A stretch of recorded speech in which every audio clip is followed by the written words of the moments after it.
SLV ಮಹಿಳಾ mart ವಿರುದ್ಧ ವಂಚನೆ ಆರೋಪ ಪ್ರಕರಣ. ಹೂಡಿಕೆ ಮಾಡಿ ಹಣ ಕಳೆದುಕೊಂಡ ಆರೋಪ ಮಾಡಿದ ಒಬ್ಬೊಬ್ಬ ಮಹಿಳೆಯರದು ಒಂದೊಂದು ಕಹಾನಿ.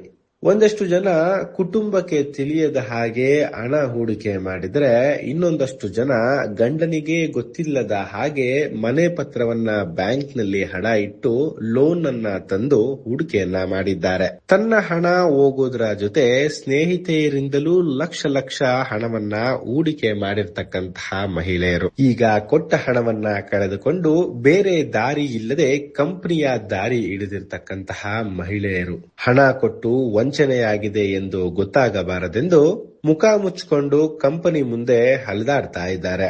ಒಬ್ಬರಿಂದ 5 ಲಕ್ಷ, ಮತ್ತೊಬ್ಬರಿಂದ 10 ಲಕ್ಷ, ಮಗದೊಬ್ಬರಿಂದ ಮನೆ ಪತ್ರ ಹಣ ಇಟ್ಟಿ ಹಣ ತಂದಿರುವವರ ಪೈಕಿಯಲ್ಲಿ ಲೆಕ್ಕವೇ ಇಲ್ಲ. ಸದ್ಯ ತುಮಕೂರಿನ ಜಯನಗರ ಪೊಲೀಸರು ಈ ಪ್ರಕರಣದ ವಿರುದ್ಧ ಎನ್ಸಿಆರ್ ಅನ್ನ ಮಾಡಿಕೊಂಡಿದ್ದಾರೆ. ಮಹಿಳೆಯರ ಆರೋಪ ಹಾಗೂ ಕಂಪನಿಯ ಬಗ್ಗೆ ಮಾಹಿತಿಯನ್ನ ಸಹ ಪಡೆದಿದ್ದು, ಹಣ ವಂಚನೆ ಮಾಡಿರುವವರ ಮೇಲೆ ಬಲೆಯನ್ನ ಸಹ ಬೀಸಿದ್ದಾರೆ. ಅದೇನೇ ಇರ್ಲಿ, ಮೋಸ ಹೋಗುವವರು ಇರೋವರೆಗೂ ಮೋಸ ಮಾಡೋರು ಇದ್ದೇ ಇರ್ತಾರೆ ಎನ್ನುವಂತಹ ಮಾತಿಗೆ ಪದೇ ಪದೇ ಸಾಕ್ಷಿ ಸಿಗುತ್ತಲೇ ಇದೆ ಎನ್ನುವಂತಾಗಿದೆ. ಏನಿದು ಎಸ್ಎಲ್ವಿ ಮಾರ್ಟಿನ ಕತೆ, ನೋಡಿ ಬರೋಣ ಬನ್ನಿ. ಎಸ್ಎಲ್ವಿ ಮಹಿಳಾ ಮಾರ್ಟ್ ಅಂತ ಇದು ಸರ್ 1.5 ವರ್ಷದ ಹಿಂದ್ಗಡೆ ತುಮಕೂರಲ್ಲಿ ಓಪನ್ ಆಗಿದೆ.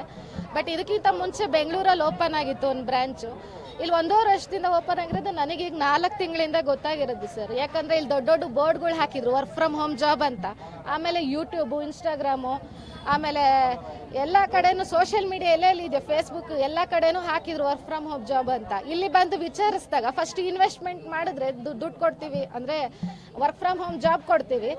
ನೀವು ಏನ್ ಜಾಬ್ ಅಂದ್ರೆ ಇಲ್ಲಿರೋದು ಕಾಟನ್ ಮಾಡೋದು, ಊದ್ಬತ್ತಿ ಮಾಡೋದು, ಮಾಪ್ ಮಾಡೋದು, ಪ್ರತಿಯೊಂದೂ ಇಲ್ಲಿ ವರ್ಕ್ ಫ್ರಮ್ ಹೋಮ್ ಜಾಬ್ ತರ ನಿಮಗೆ ಕೊಡ್ತೀವಿ. ಬಟ್ ನೀವು ಇನ್ವೆಸ್ಟ್ಮೆಂಟ್ ಮಾಡಬೇಕು. ಫಸ್ಟ್ ಇಲ್ಲಿ ಡೆಪಾಸಿಟ್ ಅಮೌಂಟ್ ಮಾಡಿದ್ರೆ ನಾನು ನಿಮಗೆ ವರ್ಕ್ ಫ್ರಮ್ ಜಾಬ್ ಕೊಡೋದು ಅಂತ ಹೇಳಿದ್ರು.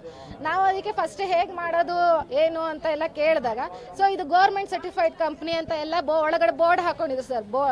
ಆಮೇಲೆ ಇದು ಒಂದೇ ಕಡೆ ಬ್ರಾಂಚ್ ಇಲ್ಲ, ಬೆಂಗಳೂರು, ತುಮಕೂರು, ಬೆಳಗಾವಿ, ರಾಯಚೂರು, ಚಿತ್ರದುರ್ಗ, ಈ ತರ ಒಂದು 10 ಕಡೆನೂ ಬ್ರಾಂಚಸ್ಗಳು ಇದೆ ಅಂತ ಎಲ್ಲ ತೋರಿಸ್ತಾ ಇದ್ರು. ಆಮೇಲೆ ಅದ್ರದ್ದು ಓಪನಿಂಗ್ ಫೋಟೋಸ್ ಕೂಡ ಒಳಗಡೆ ಮೆನ್ಷನ್ ಹಾಕಿದ್ರು ಸರ್. ಅದನ್ನೆಲ್ಲ ನೋಡಿ ನಂಬಿದ್ದು ಸರ್. ಯಾಕಂದ್ರೆ ಗೌರ್ಮೆಂಟ್ ಸರ್ಟಿಫೈಡ್ ಅಲ್ವಾ, ನಮ್ ದುಡ್ಡಿಗೆ ಮೋಸ ಆಗಲ್ಲ ಅಂತ ನಾವು ಫಸ್ಟ್ ಇನ್ವೆಸ್ಟ್ಮೆಂಟ್ ಮಾಡಿದ್ವಿ. ಪರ್ ಕೆಜಿಗೆ 200 ರೂಪಾಯಿ ನಂಗೆ ಕೊಡ್ತಾ ಇದ್ರು ಸರ್. ಅಂದ್ರೆ ನಾವು ಏನ್ ಕೊಡ್ತಾರೋ ಅದನ್ನ ಕೆಜಿ ಲೆಕ್ಕದಲ್ಲಿ ನಮಗೆ ಬಿಲ್ ಅಲ್ಲಿ 200 ರೂಪಾಯಿ ಕೆಜಿ ಅಂತ ಹಾಕಿ ಕೊಡೋರು. ನಾವು ಅವ್ರವ್ರಿಗೆ ತಕ್ಕನಂಗೆ ಅಷ್ಟು ಇನ್ವೆಸ್ಟ್ಮೆಂಟ್ ಮಾಡಿದೆ ಸರ್. ಇಲ್ಲಿ 1 ಲಕ್ಷದಿಂದ 1 ಕೋಟಿವರೆಗೂ ಇನ್ವೆಸ್ಟ್ಮೆಂಟ್ ಮಾಡಿರೋರು ಇದಾರೆ ಸರ್. ನಾನು ಇನ್ನೊಂದು 15 ಲಕ್ಷದ ಮೇಲೆ ಹಾಕಿದ್ದೀನಿ ಸರ್. ನನಗೆ ಫುಲ್ ಮೋಸ ಆಗಿದೆ ಸರ್. ಯಾಕಂದ್ರೆ ನಾನು 4 ತಿಂಗಳಿಂದ ಹಾಕಿದ್ದು, 2 ತಿಂಗಳು ಅಮೌಂಟ್ ಮಾತ್ರ ಬಂತು. ಅದ್ರ ಆದ್ಮೇಲೆ IT ಏನೋ ಕಟ್ಟಬೇಕು, ಅಲ್ಲಿ ಮೇನ್ ಬ್ರಾಂಚ್ ಅಲ್ಲಿ ಅಲ್ಲೆಲ್ಲ ಇದು ನಡೀತಾ ಇದೆ ಅಂತ ಎಲ್ಲ ಹೋಲ್ಡ್ ಮಾಡ್ಕೊಂಬಂದ್ರು. 1 ತಿಂಗಳೆಲ್ಲ ದುಡ್ಡೇ ಕೊಡ್ಲಿಲ್ಲ. ಅದ್ರ ನೆಕ್ಸ್ಟ್ ತಿಂಗಳೆಲ್ಲ ಬಾಗ್ಲು ಹಾಕೊಂಡು ಹೋಗ್ಬಿಟ್ರು. ಆಮೇಲೆ ಬರೇ ನಮಗೆ ಕಾಲಲ್ಲಿ ಸಿಗೋರಷ್ಟೇ. ಯಾಕಂದ್ರೆ ಅದು ದುಡ್ಡು ಎಲ್ಲ ಕಡೆ ಅಲ್ಲಿ ಸ್ಟ್ರಕ್ ಆಗಿದೆಯಲ್ಲ, ಅದಕ್ಕೆ ಓಪನ್ ಮಾಡ್ತಾ ಇಲ್ಲ. ನಾವು ಬರ್ತೀವಿ, ಬಂದ್ಬಿಟ್ಟು ಓಪನ್ ಮಾಡಿ ನಿಮ್ ದುಡ್ಡನ್ನ ಕ್ಲಿಯರ್ ಮಾಡ್ತೀವಿ ಅಂತ ಹೇಳಿದ್ರು. ಆಯ್ತು ಅನ್ಕೊಂಡು ನಾವು ಫೋನಲ್ಲೇ ಇದ್ರು. ಆಮೇಲೆ ಈಗ ಒಂದು ಈ ತಿಂಗಳೆಲ್ಲ ಸರ್ ಏನ್ ಮಾಡಿದ್ರು, ಬರೇ ಕಾಲ್ಗಳೆಲ್ಲ ಬಿಟ್ಬಿಟ್ಟು ಬರೇ ವಾಟ್ಸಪ್ ಕಾಲಲ್ಲಿ ಮಾತಾಡೋಕೆ ಶುರು ಮಾಡಿದ್ರು. ಮಾಮೂಲಿ ಕಾಲೆಲ್ಲ ಸ್ವಿಚ್ ಆಫ್ ಬರ್ತಿತ್ತು, ಬರೇ ವಾಟ್ಸಪ್ಪಲ್ಲಿ ಮಾತ್ರ ಮಾತಾಡೋರು. ಆಮೇಲೆ ಇತ್ತೀಚೆಗೆ ಸರ್ ಈ ವಾಟ್ಸಪ್ ಕಾಲಿಗೂ ಬರ್ತಿಲ್ಲ, ಯಾರ ಹತ್ರ ಕಾಂಟ್ಯಾಕ್ಟು ಇಲ್ಲ. ಹಂಗೆ ಎಲ್ಲ ಇದೆ ಎಲ್ಲ ಕಡೆ ಬ್ರಾಂಚಲ್ಲಿ ಹೋಗಿ ವಿಚಾರಿಸಿದ್ರು, ಎಲ್ಲ ಕಡೆನೂ ಸೇಮ್ ತರ ಮುಚ್ಚಾಕೊಂಡು ಹೋಗಿದೆ ಸರ್. ಸರ್ ಇಲ್ಲಿ ತುಮಕೂರಲ್ಲೇನೆ 650-700 ಜನಕ್ಕೆ ಮೋಸ ಆಗಿದೆ ಸರ್. ಏನಲ್ಲ ಅಂದ್ರೂ 200 ಇಂದ 250 ಕೋಟಿ ಮೋಸ ಆಗಿದೆ. ಹೌದು ಸರ್, ಮಹಿಳೆಯರು. ಯಾಕಂದ್ರೆ ವರ್ಕ್ ಫ್ರಮ್ ಹೋಮ್ ಜಾಬ್ ಕೊಡ್ತೀನಿ ಅಂತ ಹೇಳಿದ್ದು. ಯಾಕಂದ್ರೆ ನಾವು ಮನೇಲಿ ಇರ್ತೀವಿ ಸರ್, ನಮಗೇನೋ ವರ್ಕ್ ಫ್ರಮ್ ಹೋಮ್ ಜಾಬ್ ಸಿಗುತ್ತೆ, ಮನೇಲಿ ಇದ್ರೂ ದುಡಿಬೋದು ಅಂತ ನಮ್ಮ ಮೈಂಡ್ ಸೆಟ್ ಅಲ್ಲೆಲ್ಲ ಅವರೇ ತುಂಬೋರು. ನಾವು ಹೆಣ್ಮಕ್ಳೇ ಹಾಗಲ್ವ ಸರ್, ಮನೇಲಿದ್ದು ನಾವು ದುಡಿಬೋದು ಅಂದ್ಕೊಂಡು ಒಡವೆ ಪಡವೆ ಎಲ್ಲ ಅಡ ಇಟ್ಟು ಇಲ್ಲಿ ತಾನು ಇನ್ವೆಸ್ಟ್ಮೆಂಟ್ ಮಾಡಿದ್ರೆ ಈ ತರ ಮುಚ್ಚಾಕೊಂಡು ಹೋಗಿದ್ದಾರೆ ಸರ್. ಇದು ಎಸ್ಎಲ್ಒ ಮಾರ್ಟ್ ಅಂತ, ಎಸ್ಎಲ್ಒ ಮಾರ್ಟ್ ಅಂತ ನಮಗೂ ಒಂದು 9 ತಿಂಗಳು 8 ತಿಂಗಳ ಮುಂಚೆ ಗೊತ್ತಾಯ್ತು. ಪೋಸ್ಟರ್ ನೋಡಿ ರೋಡಿಲ್ಲ ಅಂಟಿದ್ದು, ಅದು ನೋಡ್ಕೊಂಡು ನಾವು ಬಂದಿದ್ದೀವಿ. ಇಲ್ಲಿ ಕೆಲಸ ಕೊಡ್ತೀನಿ, ಅದು ಮನೆಗೆ ಕೆಲಸ, ಊದ್ಕಡ್ಡಿ, ಮ್ಯಾಪು, ಆಮೇಲೆ ಬತ್ತಿ ಮಾಡೋದು, ಅದರಿಂದ ನಾವು ಬಂದಿದ್ವಿ. ಆಮೇಲೆ ಕೊಡಿ ಅಂತ ನಾವು ಕೇಳಿದ್ವಿ, ನಾವು ಮಾಡ್ಕೊಡ್ತೀವಿ. ಇಲ್ಲ ಫಸ್ಟು ಅಡ್ವಾನ್ಸ್ ಕಟ್ಟಬೇಕು ಅಂದರು. ಎಷ್ಟಂದಕ್ಕೆ 1 ಲಕ್ಷ ಆದರೂ ಕಟ್ಟಬೇಕು. ಆವಾಗ 20,000 ಸ್ಯಾಲ್ರಿ ಬರುತ್ತೆ ನಿಮಗೆ. 1,20,000 ಸ್ಟಾರ್ಟಿಂಗಲ್ಲಿ ಕಟ್ಟೆ ನಾನು.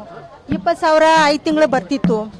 ಅದು ಅಮೌಂಟು ಬಂತು ನಮಗೆ. ಮತ್ತೆ ಆಸೆ ಮತ್ತೆ ಸ್ವಲ್ಪ ದಿವಸ ನಾವು ಸುಮ್ಮನೆ ಇದ್ದೀವಿ. ಮತ್ತೆ ಗ್ರೂಪಲ್ಲಿ ಬರ್ತಿದ್ದು 10 ಲಕ್ಷ ಕಟ್ಟಿದರೆ 10 ಗ್ರಾಮ್ ಚಿನ್ನ, ಆಮೇಲೆ ಸ್ಯಾಲ್ರಿನೂ ಬರುತ್ತೆ, ನೀವು ಕೆಲಸ ಮಾಡಿಕೊಡ್ಬೇಕು.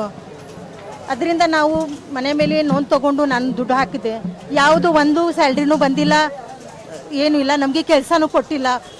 ಫಸ್ಟ್ ಅದು ಕೆಲಸ ಕೊಟ್ಟಿದ್ದೆಲ್ಲ ಮಾಡಿಕೊಟ್ಟಿದ್ದೀವಿ. ಇದಕ್ಕೆ ಬಂದರೆ ಇವತ್ತು ಬಂದರೆ 30ಗೆ ಬನ್ನಿರಿ, 20ಗೆ ಬನ್ನಿರಿ ಹಾಗೆ ಹೇಳ್ತಿದ್ರು. ಮತ್ತು ಲಾಸ್ಟ್ ಫೋನು ಎತ್ತೋದು ಬಿಟ್ಬಿಟ್ರು. ನಾವು ಇಲ್ಲಿ ಬಂದು ಯಾಕ್ರಿ ಫೋನ್ ಎತ್ತಲ್ಲ ಅಂದರೆ ನಾವು ಬಿಜಿ ಇದ್ದೀವಿ, ಯಾಕೆ ಫೋನ್ ಎತ್ತಲ್ಲ ಅಂದರೆ ಓಡಿ ಬರ್ತೀರಾ, ನಮಗೆ ಭಯ ಸರ್. ನಾವು ಇನ್ನೊಂದು ಕಡೆನೇ ಫಸ್ಟ್ ಮೋಸ ಆಗಿದ್ದೀವಿ, ಇಲ್ಲಿ ಮೋಸ ಆಗಬಾರ್ದು, ನನಗೂ ತುಂಬ ಕಷ್ಟದಲ್ಲಿ ಇದ್ದೀವಿ ಹಂಗೆ ಹಿಂಗೆ ಹೇಳಿದ್ದಕ್ಕೆ ಇದು ಗೌರ್ಮೆಂಟ್ ಆಗಿದೆ, ಇಲ್ಲಿ ಮಾರ್ಟ್ ಆಗಿದೆ, ಏನು ಭಯ ಇಲ್ಲ, ನಮ್ಮದು 10 ಬ್ರ್ಯಾಂಚ್ ಇದೆ, ಹಂಗೆ ಹಿಂಗೆ ನಮಗೆ ಸುಳ್ಳು ಹೇಳಿ ನಂಬಿಸಿದ್ರು ರೀ ಸರ್. ಫಸ್ಟು 50,000 ಇನ್ವೆಸ್ಟ್ ಮಾಡಿದ್ವಿ. ಇನ್ವೆಸ್ಟ್ ಮಾಡಿದ್ದಕ್ಕೆ ನಮಗೆ 10,000 ಜನಕ್ಕೆ 5 ತಿಂಗಳು ಅಮೌಂಟ್ ಬಂತು. ಮತ್ತು ರೀಫಂಡು ನಿಮ್ಮದು ಡೆಪಾಸಿಟ್ ಅಮೌಂಟ್ ಏನಿದೆ ಅದನ್ನು 5 ತಿಂಗಳಾದಮೇಲೆ ನಿಮಗೆ ನಮ್ಮ ಜೊತೆ ವರ್ಕ್ ಮಾಡೋಕ್ಕೆ ಇಷ್ಟ ಇಲ್ಲ ಅಂತ ಹೇಳಿದ್ರೆ ರಿಟರ್ನ್ ಮಾಡ್ತೀವಿ ಅಂತ ಹೇಳಿದರು ಸರ್. ಫಸ್ಟು ತಿಂಗಳದು 5 ತಿಂಗಳು ರಿಟರ್ನ್ ಆಯಿತು. ಮತ್ತು ನಮಗೆ ನಾವು 1 ಲಕ್ಷ ಇದೇ ಥರ ಜಾಸ್ತಿ ಇನ್ವೆಸ್ಟ್ ಮಾಡ್ಕೊಂಡು ಹೋದ್ವಿ. ಫ್ಯಾಮಿಲಿಯಲ್ಲೆಲ್ಲ ತೊಗೊಬಂದು ಇನ್ವೆಸ್ಟ್ ಮಾಡಿಸಿದ್ವಿ ಸರ್. ಇನ್ವೆಸ್ಟ್ ಮಾಡಾದಮೇಲೆ ಇವರು ಈಗ 3 ತಿಂಗಳಿಂದ ಸರ್ ಪೇಮೆಂಟ್ ಏನೂ ಆಗ್ತಿರಲಿಲ್ಲ ಸರ್. ಏನು ಪೇಮೆಂಟ್ ಡಿಲೇ ಆಗ್ತಿದೆ ಅಂದರೆ ನಾವು IT ರಿಟರ್ನ್ ಮಾಡ್ತಿದ್ವಿ. ಇವಾಗ ನಮಗೆ ಅಮೌಂಟು ಸ್ವಲ್ಪ ಶಾರ್ಟೇಜ್ ಇದೆ, ನಾವು ಮಾಡಿಕೊಡ್ತೀವಿ ಎಲ್ಲರೂ ಹೇಳಿದ್ರು ಸರ್. 5ನೇ ತಾರೀಕು, 20ನೇ ತಾರೀಕು, 30ನೇ ತಾರೀಕಿಗೆ ಡೇಟ್ ಕೊಟ್ಕೊಂಡು ಬಂದರು ಸರ್. ಮತ್ತು ಅವರು 5ನೇ ತಾರೀಕು ಆದಮೇಲೆ ಇಲ್ಲಿ ಕೃಷ್ಣಮೂರ್ತಿ ಸರ್ ಆಗಲಿ, ರಾಜೇಶ್ ಸರ್ ಆಗಲಿ ಯಾರೂ ಕಾಂಟ್ಯಾಕ್ಟಿಗೆ ಸಿಗಲಿಲ್ಲ. ಅದರಿಂದ ನಾವೆಲ್ಲರೂ ನಮಗೆ ಪ್ರಾಬ್ಲಮ್ ಆಗಿದೆ ಅಂತ ಹೇಳಿ ಬಂದ್ವಿ. ಕಂಪ್ಲೇಂಟ್ ರೈಸ್ ಮಾಡೋಣ ಅಂತ ಹೇಳಿ ಬಂದಿದ್ವಿ ಸರ್. ನಮ್ಮದು ಫ್ಯಾಮಿಲಿಯೆಲ್ಲ ಸರಿ 30 ಲಕ್ಷ ಇದೆ ಸರ್. ಫ್ಯಾಮಿಲಿ ಎಲ್ಲ ಸರಿ, ನನ್ನ ಬ್ರದರು, ಸಿಸ್ಟರು, ನಾನು ಎಲ್ಲ ಮತ್ತು ನನ್ನ ಬ್ರದರ್ ಫ್ರೆಂಡ್ಸು ಎಲ್ಲ ಸರಿ 30 ಲಕ್ಷ ಇನ್ವೆಸ್ಟ್ ಮಾಡಿದ್ದೀವಿ ಸರ್. ನನ್ನ ಹಾಸನ, ಹೌದು ಸರ್, ಹಾಸನಕ್ಕೆ ಚಂದ್ರಪಟ್ಟಣ ಸರ್. ಹಾಸನಿಂದ ನನಗೆ ಕಸ್ಟಮರ್ ಗೊತ್ತಿಲ್ಲ, ಇವಾಗ ಗೊತ್ತಿರೋ ಪ್ರಕಾರ ಅಲ್ಲಿಂದ ಒಂದು 5-6 ಜನ ಬಂದಿದ್ದಾರೆ. ಮತ್ತು ಬಾಗಲಕೋಟೆ ಸೈಡು, ಹಾಸನ ಎಲ್ಲ ಸೈಡ್ ಹೋಗಿದ್ದಾರೆ ಸರ್. ಮಂಡ್ಯ ಸೈಡ್ ಅವರು ಸರ್. ನಾನು 30 ಲಕ್ಷ ಇದೆ ಸರ್. ಒಂದು 5-6 ಲಕ್ಷ ರಿಟರ್ನ್ ಬಂದಿದೆ ಸರ್. ಸ್ಯಾಲ್ರಿ ಥರ ನಮಗೆ ಕೊಟ್ಟಿದ್ದಾರೆ. ಇದು ನಮ್ಮ 30 ಲಕ್ಷನೂ ಡೆಪಾಸಿಟ್ ಅಮೌಂಟ್. ನೀವು ಕೆಲಸ ಮಾಡಿ ಮಧ್ಯದಲ್ಲೇ ನಮ್ಮದು ಐಟಮ್ಸ್ ಎಲ್ಲ ತೊಗೊಂಡು ಹೋದರೆ ನಮಗೆ ಸೆಕ್ಯೂರಿಟಿ ಇರಲ್ಲ ಅನ್ನೋ ರೀಸನ್ಗೆ ಅವರು ಸೆಕ್ಯೂರಿಟಿ ಡೆಪಾಸಿಟ್ ಅಂತ ನಮ್ಮ ಹತ್ರ ಕಟ್ಟಿಸ್ಕೊಂಡಿದ್ರು. 1 ಲಕ್ಷ ನೀವು ಸೆಕ್ಯೂರಿಟಿ ಡೆಪಾಸಿಟ್ ಮಾಡಿದರೆ ನಿಮಗೆ 60 kg ಅಷ್ಟು ಕೆಲಸ ಕೊಡ್ತೀವಿ, ಆ ಕೆಲಸ ಮಾಡಿದ್ರೆ 20,000 ಸಂಬಳ ಕೊಡ್ತೀವಿ ಅಂತ ಹೇಳಿದ್ರು. ಅವರು ಮಂತ್ಲಿ ಪ್ಯಾಕಿಂಗ್ ಚೇಂಜ್ ಮಾಡ್ಕೊಬರೋರು ಸರ್. ಪ್ಯಾಕೇಜನ್ನೇ ಚೇಂಜ್ ಮಾಡೋರು ಅವರು. ಒಂದು ಸರ್ತಿ 18 ಇದ್ದರೆ ಒಂದು ಸರ್ತಿ 20 ಇರೋದು, 15,000 ಇರೋದು, 12,000 ಇದ್ದಿದ್ದು ಇದೆ ಸರ್ ಇವ್ರದ್ದು. ಇವಾಗ 3 ತಿಂಗಳಿಂದ ಯಾವುದೂ ಪೇಮೆಂಟ್ಸ್ ಇಲ್ಲ, ಯಾರೂ ಕಾಂಟ್ಯಾಕ್ಟಿಗೆ ಸಿಗ್ತಿಲ್ಲ. ಇಲ್ಲಿ ಮತ್ತು ವರ್ಕ್ ಮಾಡೋರು ಇರ್ತಾರಲ್ಲ ಸರ್, ಅವರು ಜಾಸ್ತಿ ಪ್ರಮೋಟ್ ಮಾಡ್ತಿದ್ರು. ನಾವು 1 ಲಕ್ಷ ಇನ್ವೆಸ್ಟ್ ಮಾಡೋಕ್ಕೆ ಬಂದಿರೋರಿಗೆ 10 ಲಕ್ಷ ಇನ್ವೆಸ್ಟ್ ಮಾಡೋ ಥರ ಮಾಡ್ತಿದ್ರು ಸರ್ ಅವರು. ಕೃಷ್ಣಮೂರ್ತಿಯವರು ಅದೇ ಥರ ಮಾಡಿದ್ರು. ಮತ್ತು ಸರ್ ಈಗ ಒಂದು 28ನೇ ತಾರೀಕಲ್ಲಿ ಒಂದು 8 ಲಕ್ಷ ಡೆಪಾಸಿಟ್ ಮಾಡಿದ್ವಿ. ಅದಕ್ಕೆ ಸ್ಲಿಪ್ ಕೂಡ ಕೊಟ್ಟಿಲ್ಲ ನಮಗೆ. 25ನೇ